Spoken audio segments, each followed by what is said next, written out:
Are you a Green Bay Packers fan? If yes, you are in the right channel. Before watching the video, I ask you to please subscribe to the channel and like the video. Thank you. Jonathan Taylor blockbuster and 4 other trades Packers must make before deadline. What trades do the Green Bay Packers need to make before this year's deadline? The Green Bay Packers are 2-2 after a pretty disappointing home loss to the Detroit Lions in Week 4. Despite the fact that this team is 2-2 and has a very young roster, General Manager Brian Gutekunst might have an opportunity to add impact players to his roster at the 2023 NFL trade deadline and give a serious run at not only an NFC wildcard playoff spot, but the NFC North. How can the Packers put together a roster to contend with the Lions right now? Or if the Minnesota Vikings begin making a little comeback? There are some trades this team could make to really put their roster in a great position. One obvious trade rumor that's been floating around in the last month or so is obviously one that would bring Jonathan Taylor back to the state of Wisconsin and potentially give the Packers a lethal duo between he and Aaron Jones. What other trades could this team look into? Are there any that make sense? Jonathan Taylor blockbuster and 4 other trades for Green Bay Packers. 1. Jonathan Taylor trade needs to go down. Because the Packers have already been connected to this potential blockbuster trade, I think it makes sense to continue connecting them, no matter what gets reported.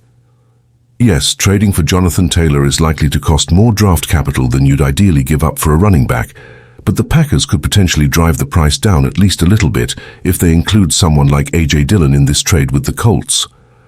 That would give the Colts a player on an expiring deal at a position they need someone to shoulder some of the load, and it would allow the Packers to perhaps just give the Colts a second-round pick instead of multiple picks. Ultimately, the potential of having Aaron Jones and Jonathan Taylor together in this Green Bay backfield sets up Jordan Love for a ton of success. Those are 2 guys you can really lean on in the running game as well as in the passing game. 2. Packers should ask about Bengals T. Higgins, old Jonah Williams. If the Green Bay Packers are in on a player like Jonathan Taylor, it would be fascinating to see them in on another offensive skill player like T. Higgins of the Cincinnati Bengals. Hey, shouldn't the Packers have drafted T. Higgins that one time? It might cost you a first-round pick, at least, to get this kind of deal done, and would undoubtedly cost a bunch of money on top of that. But the Packers have a young QB under contract right now, and they're not likely to have to pay him $50 million per year anytime soon. T. Higgins is capable of shouldering a true WR1 load, and at this point the Packers are relying on Christian Watson to do that. But with T. Higgins as the featured piece of the Green Bay passing game, things could really open up for guys like Watson, Jaden Reed, and Romeo Doubs. Wide receiver isn't the primary need for the Packers at the moment, but when certain guys become available, you at least have to inquire about the price. Perhaps the Bengals would even do something like Higgins for Watson and a pick. Also, what's the deal right now with Jonah Williams? Does he still want to be traded? If so, it could be interesting to see what the Bengals would ask for in return for him, because he may not be in their long-term plans. 3. Packers should see if they can get W.R. Courtland Sutton for bargain.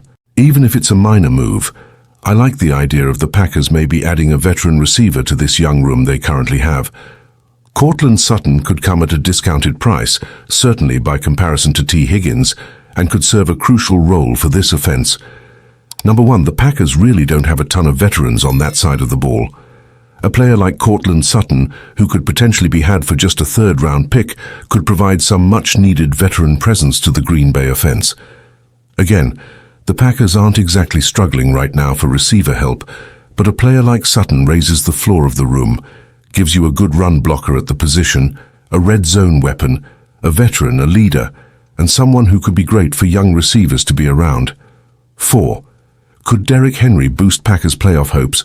We've discussed it before, but depending on where the Tennessee Titans are at here in a couple of weeks, it could be interesting to see what kind of fire sale they might have.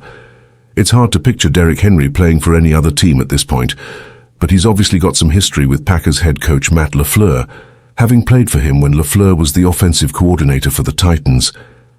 That also just happened to be during Henry's breakout year in the NFL. Maybe the Packers could send A.J. Dillon to Tennessee in a trade for Henry and do some kind of swap there. One way or another, I don't hate the idea of the Packers finding a way to upgrade the RB position, whether that's through a rather substantial trade like this, or maybe something a little more modest. 5. keep tabs on Broncos CB Pat Certain too. Every NFL team in the league right now should be keeping tabs on Pat Certain too. Making trades ahead of the trade deadline is not just about fixing areas of need, but it can also be about adding building blocks for the future. If a player like this becomes available, the Packers, and just about every other NFL team, should be interested. The Broncos would undoubtedly want a Jalen Ramsey-level package of picks, multiple first-rounders for starters, in any hypothetical trade of Pat Certain, but he doesn't seem to currently fit with the team's overall roster strengths. The Broncos may hold on to Certain for dear life as they look to get back on track after beating the Bears, but if they end up having a fire sale, this would be a situation to monitor, because Certain is arguably the #1 corner in the entire NFL right now. Please the like on the video and subscribe to the channel. I update you with the news in the next video. Bye.